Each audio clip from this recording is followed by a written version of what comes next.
할렐루야. 1571년에 태어나서 1610년 만 38세의 나이로 요절한 천재 화가가 있습니다. 그 원래 이름은 미켈란젤로 메리시인데요. 그의 고향 이름 카라바조로 더 알려져 있습니다. 카라바조는 아주 사실적이고 극명하게 명암을 대조시키는 독특한 화풍으로 유명한데, 전성기에 그는 로마 가톨릭 교회의 요청을 받아서 많은 성화를 그렸습니다. 그의 성화들은 등장인물들의 성스러운 분위기를 강조하지 않는다는 점에서 다른 화가들의 성화와 뚜렷한 차이를 보입니다. 그의 그림에 등장하는 예수님이나 믿음의 위인들은 거리에서 흔히 볼 수 있는 아주 평범한 모습으로 그려져 있습니다. 이 카라바조가 그린 성화 가운데 유명한 그림이 도마의 불신이란 그림이 있습니다. 보시는 그림입니다. 제가 지난주 오늘까지 2주 동안 묵상하고 있는 이 도마 이야기를 그림으로 표현한 것입니다. 아주 유명한 명화입니다. 옆구리에 난 상체에 검지손가락을 깊숙이 찔러놓은 도마의 모습, 인상적입니다. 또 도마와 다른 두 제자가 예수님의 상처를 향해서 던지고 있는 강렬한 눈빛 또한 예사롭지 않죠. 도마가 입은 남노한 옷과 예수님의 상처에 찔러놓은 손에, 여러분 눈에 잘 보이지 않겠지만 손톱에 낀 때, 검은 낀 때가 눈길을 끕니다. 우리 앞으로 이제 영상이 화질이 손톱의 때까지 보일 정도로 좀 개선해 보려고 합니다. 네. 상처를 찔러놓은 그 손가락의 손목을 또 부드럽게 잡고 있는 예수님의 손과 옆으로 떨구고 있는 예수님의 시무룩한 표정 또한 묘합니다. 화폭 전체에 드리워진 어두운 분위기가 매우 인상적인 그림입니다. 과연 이 그림을 그린 카라바조는 무슨 이야기를 하고 싶었던 것일까? 이 그림을 보고 있노라면 우리의 눈빛은 어느새 도마와 다른 두 제자와 또 예수님의 상처를 응시하게 만든 그 호기심보다 더 강한 호기심이 발동이 돼요. 이 그림과 관련지어서 우리가 먼저 생각할 점이 있습니다. 그것은 우리가 읽은 요한복음의 본문과 이 그림의 내용이 일치하지 않는다는 사실입니다. 이 그림에서는 도마가 예수님의 옆구리에 상처의 손가락을 찔러 놓고 있어요. 하지만 요한복음의 본문을 보시면 도마는 그렇게 하지 않았습니다. 예수님 만나기 전에는 그렇게 할 것처럼 큰 소리를 쳤지만 부활하신 주님 앞에 서자 도마는 그렇게 할 마음이 사라져버렸어요. 예수님이 도마에게 네 손가락을 이리 내밀어서 내 손을 만져보고 네 손을 내 옆구리에 넣어보아라. 그래서 의심을 좀 떨쳐버리고 믿음을 가져라 그러셨는데, 도마는 그 말씀을 듣는 순간 그냥 바로 예수님께 My Lord, my God, 나의 주님, 나의 하나님이라고 고백했어요. 그런데 카라바조는 도마가 마치 검시관처럼 예수님 몸을 검사하는 모습을 그려놓았어요. 자, 카라바조는 왜 이렇게 그랬을까? 요한복음의 본문을 오해했을까? 그랬을 가능성이 전혀 없지는 않겠지만 그 가능성은 매우 낮습니다. 위대한 화가들이 자신이 그리려는 세상을 깊이 연구하고 나서 작업을 시작하죠. 슬쩍 보고 붓을 휘갈겨 그린 그림이라면 명작으로 남을 수 없을 것입니다. 카라바조가 의도적으로 이렇게 그렸다는 것이 더 사실에 가까울 거예요. 그림을 자세히 보시면 그 의도가 더 분명해 보입니다. 도마의 표정 잘 보일지 모르겠어요. 이 예수님의 상체에 손가락을 찔러 넣고 검사하는 듯한 이 도마의 표정에서 무엇을 읽을 수 있을까? 또 도마뿐만 아니라 다른 두 제자의 표정도 그래요.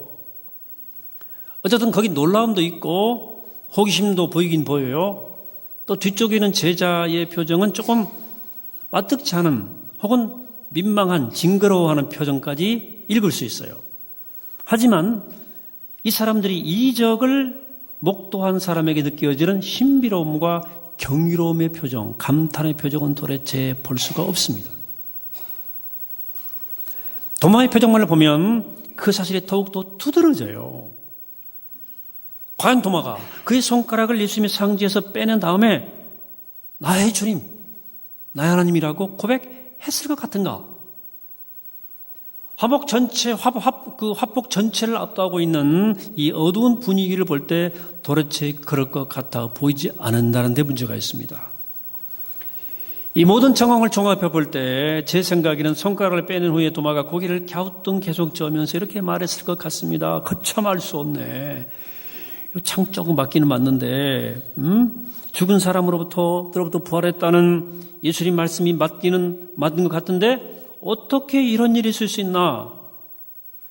내가 눈으로 보고 손으로 만져보았으니까 부정할 도리는 없지. 거참 신기한 일도 있네. 했지. 아무리 그림을 보아도 주님, 이제야 제가 주님이 부활했음을 제가 이제 알겠습니다. 이제야 주님이 하나님의 아들이라는 사실을 제가 깨달았습니다. 라고 주님은 나의 주님이시며 나의 하나님이십니다. 라고 고백했을 것 같지 않다는 거예요. 이 분위기가 그래요. 이 저의 감상이 진실에 가깝다면 이 그림은 실제 도마를 그린 것이 아니라 도마를 소재로 해서 카라바조 자기 자신을 그린 것이 아닌가 싶습니다. 자기의 투영이에요. 그림 전체를 통해서 카라바조는 불신을 극복해 가는 도마를 그렸다기보다는 불신을 버리지 못한 자신을 투영해서 그린 것이라고 볼 수 있습니다. 부활의 복음을 듣고도 여전히 믿지 못하는 자신의 마음을 그려 넣은 것이 아닐까 하는 거죠. 이 그림을 통해서 작가 카라바조는 이렇게 말하는 것 같아요. 내가 설사 부활하신 예수님의 몸을 만져본다 할지라도 나는 도저히 믿을 수 없을 것 같아. 또 자신의 불신에 대해서 예수님이 어떻게 느끼실지에 대해서도 알았던 것 같아요. 그 느낌이 예수님의 표정에 나타나 있어요. 예수님 표정 잘 보일지 모르겠어요. 뭘 느낍니까? 실망과 안타까움과 간절함이 느껴져요.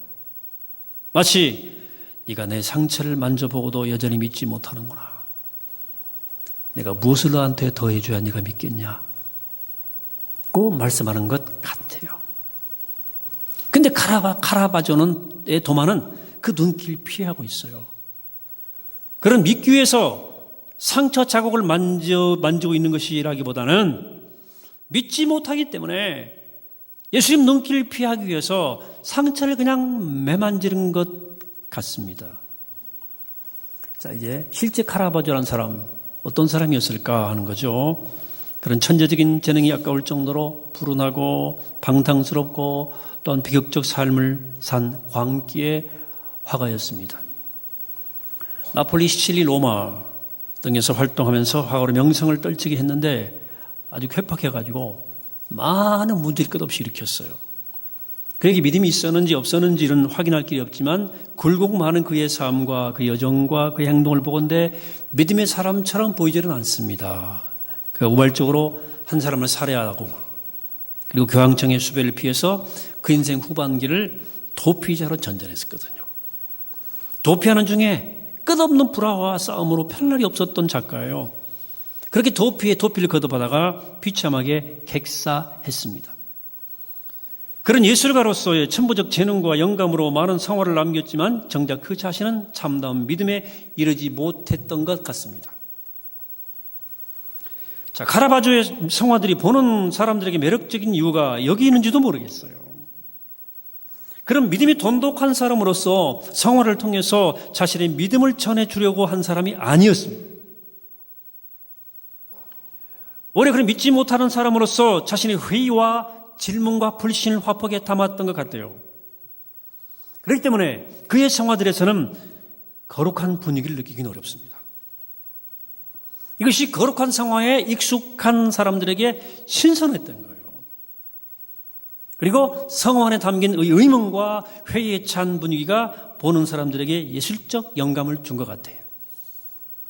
자, 카라바조는 비록 위대한 예술품을 남겼지만 그 자신을 불신을 극복하지 못하고 이 그림이 도마의 겉모습처럼 남는 인생을 살다가 찡그린 표정으로 세상을 떠났을지 모르겠다는 게 제 상상입니다.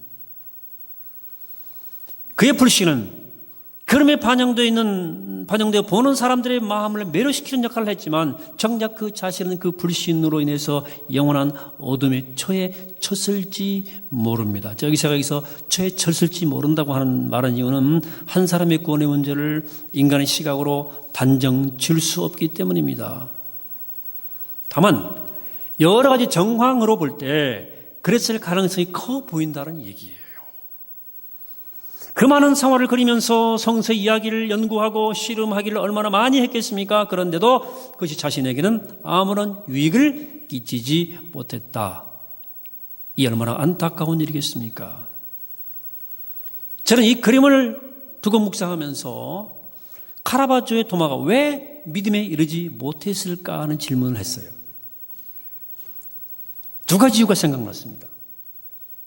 하나는 그림 속에 있는 도마가 눈으로 보고 손으로 확인하는 것에 온 마음을 쏟고 있었기 때문이 아니었을까 싶습니다. 왜? 근데 육안으로 보고 손으로 만져서 믿음은 얻을 수는 없어요. 히브리서의 유명한 믿음장 기억하십니까? 믿음은 바라는 것들의 실상이요 보지 못하는 것들의 증거다라고 그랬어요.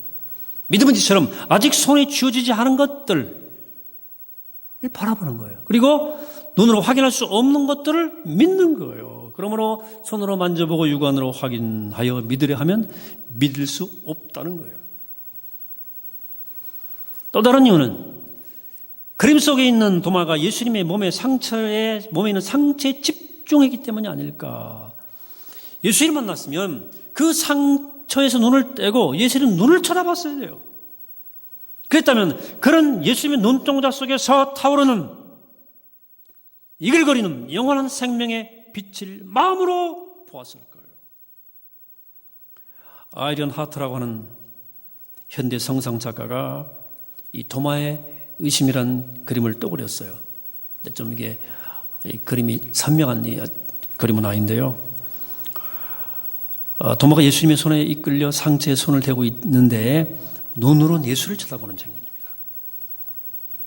그러니까 실제 도마는 이 아이디안의 상황에 훨씬 더 가까웠을 거라고 저는 봅니다. 그런 부활한 주님을 만나자 주님의 상처를 주목하는 대신에 주님의 얼굴을 마주했고 그분의 눈동자를 응시했을 거 아닙니까? 예수를 봤을 거 아니에요. 실제 그런 주님의 상처를 육안으로 확인하려 하지 않고 손으로 만지려 하지 않았어요. 눈과 눈을 마주보고 마음으로 하나님의 아들을 보았잖아요. 그 부활하신 주님의 눈빛에서 이스라엘과 공간을 초월한 영원한 그 광채를 마음으로 느꼈을 때 도마는 자기도 모르게 나의 주님 나의 하나님이라고 무릎 꿇고 고백하게 되었던 겁니다. 그렇습니다. 눈으로 보는 것만으로는 안 된다는 거예요. 그것으로만 진실을 알 수 없어요. 그것만으로는 믿음에 이를 수 없다는 것을 말하는 거예요. 마음으로 보아야 되는 거예요. 눈이 볼 수 없는 것을 마음이 보게 하거든요. 그래서 믿음은 마음으로 볼 때 생기는 거예요. 그러므로 카라바조는 그 상처에 붙들려 있는 눈을 떼서 상처가 아니라 주의 얼굴을 봤어야 돼요. 예수 얼굴을 봤어야 돼요. 주님의 눈과 마주쳤어야 돼요. 그리고 마음으로 보았어야 됩니다. 주님의 눈동자에서 주님의 마음에서 영혼을 보았어야 됩니다. 그때 우린 참 믿음에 이르게 됩니다. 주 앞에 무릎을 꿇고 말할 수 있어요. 나의 주님, 나의 하나님. 예수님은 당신에게 나의 주님, 나의 하나님이라고 고백한 도마에게 마지막으로 그렇게 부탁하시죠. 너는 나를 보았기 때문에 믿니? 나를 보지 않고 믿는 사람은 복이 있다 그랬어요. 이 말씀은 실은 도마에게 주신 말씀이 아니라 장차 이 이야기를 읽게 될 사람들에게 주신 말씀이라 할 수 있습니다. 이 말씀을 달리 표현한다면 이렇게 됩니다. 너희는 나를 보고 믿으려 하느냐? 나를 보지 않고 믿는 사람이 복이 있다. 여기서 보는 것은 육안으로 보는 것을 말해요. 눈으로 확인하고 손으로 만져서 믿으려는 태도를 가리킵니다. 네, 그런 태도를 가지고는 진정한 믿음에는 못 이른다는 거예요. 예수님 말씀을 고쳐 말하면 이런 뜻이 됩니다. 너희가 나를 보고 믿으려 하느냐? 너 그래 가지고는 참되게 믿을 수는 없을 거예요. 참된 믿음은 마음으로 볼 때 생기는 거예요. 마음으로 깨달을 때 생기는 거예요. 성령의 감동으로 오는 거예요. 육안으로 보고 손으로 만져본다 해도 마음으로 보지 못하면 믿으면 이룰 수 없어요. 카라마조의 그림 속에 있는 도마가 딱 그렇게 있어요. 마음의 눈이 멀어 있는데 아무리 눈을 부릅뜨고 조사한들 뭔 소용이 있겠어요? 그러므로 나를 보지 않고도 믿는 사람은 복이 있다고 하신 말씀은 나에 대해서 마음으로 깨달아 알고 믿는 사람은 복이 있다는 뜻입니다. 보지 않고도 믿는 사람이란 말은 실은 마음으로 본 사람이에요. 마음으로 본 거예요. 왜? 예수님이 승천하신 다음에 누구도 주님을 육안으로 보지 못했잖아요. 그렇지만 그럼에도 불구하고 보지 않고 믿는 사람들, 지금 마음으로 깨달아가 예수가 누구인지 알아보고 믿는 사람들이 끝없이 일어나고 있지 않습니까? 오늘 요한복음과 같이 읽은 마가복음 8장 11절은 이런 맥락에서 깊이 생각해 볼 필요가 있어요. 바리새파 사람들이 예수님께 와서 하늘로부터 오는 표적을 보여달라 그랬어요. 당신이 하나님의 아들이라면 우리가 부인할 수 없을 정도로 분명한 압도적 표적을 보여주시오. 그럼 우리가 믿겠어. 라고 요청한 거예요. 그래서 예수님이 마음속으로 깊이 탄식하셨다고 기록되어 있습니다. 이 탄식의 의미가 뭐냐는 거예요. 그들이 마음의 눈이 어두워져서 마음의 눈은 깜깜하면서 육안으로 보고 손으로 만져보겠다는 것을 보고 탄식하신 거예요. 예수님 아셨어요. 그들에게는 천지가 도쪽나는 기적을 보여주어도 절대 믿지 않을 것이다 하는 사실을 아셨던 거예요. 그래서 이렇게 말씀하신 오늘 마가복음 8장 12절이 그 말씀입니다. 어찌 이 세대가 표적을 구하는가? 내가 진실로 너에게 말하노니 이 세대에 표적을 주지 아니하리라. 이 세대에 표적을 주지 아니하리라. 이 말씀 중요한 말씀이에요. 이 말씀은 그들의 마음의 눈이 닫혀 있는 한 어떤 표적도 보지 못한다는 거예요. 예수님 하나님의 아들이라는 표적은 이미 충분히 드러났다는 거예요. 그가 하신 말씀을 마음으로 들으면, 그의 행적을 마음의 눈으로 보고 주를 마음으로 만났다면 주님이 누구신지 모를 리가 없었습니다. 문제는 볼 만한 표적이 없는 것이 아니라 표적을 볼 수 있는 마음의 눈이 멀어 있다는 데 있었던 거예요. 보지 않고는 믿지 못하겠다는 그들의 마음이 문제인 거예요. 믿지 못하겠다는 마음은 많은 경우 믿지 않겠다는 마음에서 오는 거예요. 많은 사람들이 믿음에 대해서 여러 질문을 하면 제기하면서 믿고 싶은데 이 의문 때문에 믿지 못하겠다 하는 것처럼 말은 해요. 얼마면 맞기도 하고 또 그럴 것 같아 보이지만 실은 자기를 속이고 남도 속이는 일이에요. 많은 경우 그들이 그러한 의문을 제기하는 이유는 그 깊은 무의식까지를 파고 들어가 보면 믿지 않으려는 마음의 경향이에요. 이미 마음속에 믿고 싶지 않은 거예요. 믿지 않겠다는 결정이에요. 예수를 완벽하게 믿으면, 사로잡혀버리면 어떻게 내가 될지 두렵기도 하고, 제대로 믿을 경우에 이제까지 내가 즐기던 모든 것들을 포기해야 되죠. 슬쩍쩍 죄도 못 짓고. 이것이 바리새파 사람들이 예수님에게 더 분명한 표적을 보여달라고 요청한 이유였다는 거죠. 예수님은 그들이 이미 믿지 않기로 결심한 것을 이미 아셨어요. 네, 보여주는데 무슨 소용이 있냐 그거죠. 사랑하는 성도 여러분, 우리는 어떻습니까? 우리 마음은 어때요? 마음은. 제가 지난주 도마의 이야기를 전하면서 진지한 구도적인 마음으로 질문하는 것 매우 소중하다. 믿음에 큰 도움된다 말씀드렸죠? 근데 여기 조심할 것이 하나 있어요. 함정이 하나 있습니다. 제가 오늘 그래서 이 얘기를 또 다시 하는 거예요. 우리가 가지는 모든 질문이 진지한 구도에서 나오는 것만은 아니라는 사실을 꼭 기억해야 돼요. 어떤 질문은 자기가 똑똑하다, 명석함을 드러내려고 하는 마음에서 나오기도 해요. 어떤 질문은 믿지 않으려는 마음 깊은 고집을 위장하는 수단으로 쓰여지기도 해요. 이런 질문에 속으면 온전한 믿음이 이르기는커녕 오히려 자신의 불신을 강화시키는, 또 남의 불신도 조장하는, 그래서 내 마음의 의문의 뿌리를 제대로 알지 못하고 잘못 대처하면 의문과 그 질문 때문에 더 큰 영적 어려움을 당하게 된다. 중요한 것은 내 마음속에 의심과 의문이 들어올 때 중요한 것은 참된 믿음에 대한 열망이에요. 지금 이 나만으로는 안 된다는 자각, 육안으로 확인하고 손으로 만질 수 있는 것만으로는 안 된다는 자각, 아니 내 인생은 이대로는 안 된다는 자각, 뭔가 나 아닌 다른 존재에 의지하지 않고는 진정한 해결책이 내게는 없다는 깨달음, 그 존재에 맞닥뜨려서 내 인생의 진로가 완전히 거꾸로 뒤집히더라도 그것밖에는 소망이 없다는 깊은 자각, 그리고 이 모든 깨달음과 자각에서 나오는 거룩한 열망,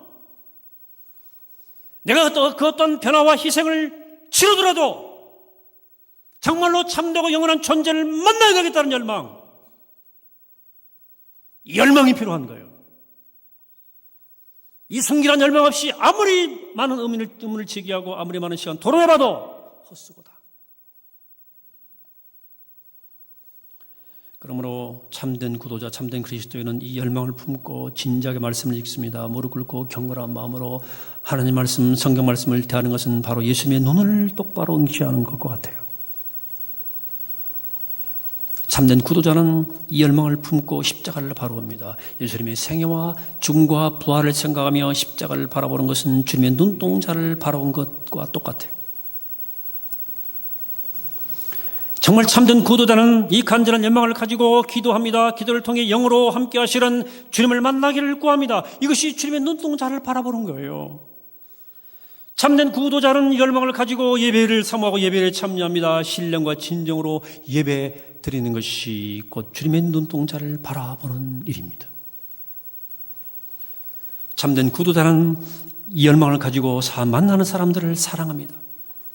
사랑 가득한 마음으로 형제 자매의 눈을 마주 보는 것이 곧 주님의 눈동자를 바라보는 일이에요. 자, 참된 그리스도인 진실된 구도자도 때로 의문을 만나요. 그 의심과 의문을 해결하기 위해서 육안으로 증거를 찾고 손가락으로 증거를 해집을 수도 있어요. 그 의문을 해결하기 위해서 질문하고 대답하고 토론하고 연구합니다. 그렇지 않은 신학 그래서 공부했어요. 하지만 그것만으로는 믿음에 이를 수 없음을 알아야 돼요. 그래서 아이든 하트의 성상에 나오는 도마가 예수님의 상체에 손을 대고 눈으로는 주님을 바라본 것처럼 참된 구도자는 의문하고 질문하고 토론하고 추구하지만 동시에 마음의 눈으로 주님을 계속 바라봐야 돼요. 말하자면 주님 밖에서 묻고 질문하면 안 되고 주님 안에서 묻고 질문하는 거예요. 말씀 묵상으로, 기도로, 예배로, 형제와 자매를 사랑하는 일로, 오늘 장애줄인데 장애우와 같은 연약한 지체들을 사랑하는 일로 주님의 눈동자를 응시하는 겁니다. 그때 우리는 그 눈동자 속에서 영혼의 언덕을 발견하게 되고 나의 주님, 나의 하나님, 이런 고백을 하게 되는 겁니다. 이 고백만이 우리를 주님이 계신 그 영원한 나라로 인도해 가는 거예요. 사랑하는 여러분, 우린 때로 질문합니다. 몰라서 묻기도 하고, 두려워서 묻기도 하고, 너무나 궁금해서 묻기도 하고, 영문적으로 따져보기도 하고, 이해하려고 노력하기도 해봅니다. 그러나 우리의 눈동자는 언제나 시선은 주님께. 주님 안에서 묻는 거예요. 해답을 얻기도 하고, 못 얻기도 하고.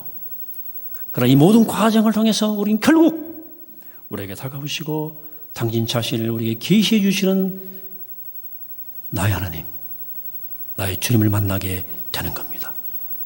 바라기는 여러분들 진지하고 진실된 믿음의 여정을 통해서 결국 생명의 주님, 부활의 주님을 만나 주와 함께 동행하는 그 구원의 은총이 우리 모두에게 함께하기를 이 아침에 주의 이름으로 간절히 축원합니다. 하시겠습니다. 거룩하신 하나님, 우리에게 이 소중한 마음을 허락해 주옵소서. 정말 주님을 만나고 주님 앞에 사로잡히고 주를 위해서 내 인생 정말로 쓰임받고 싶어하는 간절한 열망을 주셔서 그 열망과 소원 때문에 주님을 진리의 주님 보게 하시고 그 열망 때문에 나의 주, 나의 하나님을 믿음으로 목격하고 만나는 능력의 사건을 경험하는 복된 종들 다 되게 하여 주옵소서. 우리 부활생명이신 예수 그리스도 이름으로 간절히 기도하옵나이다. 아멘.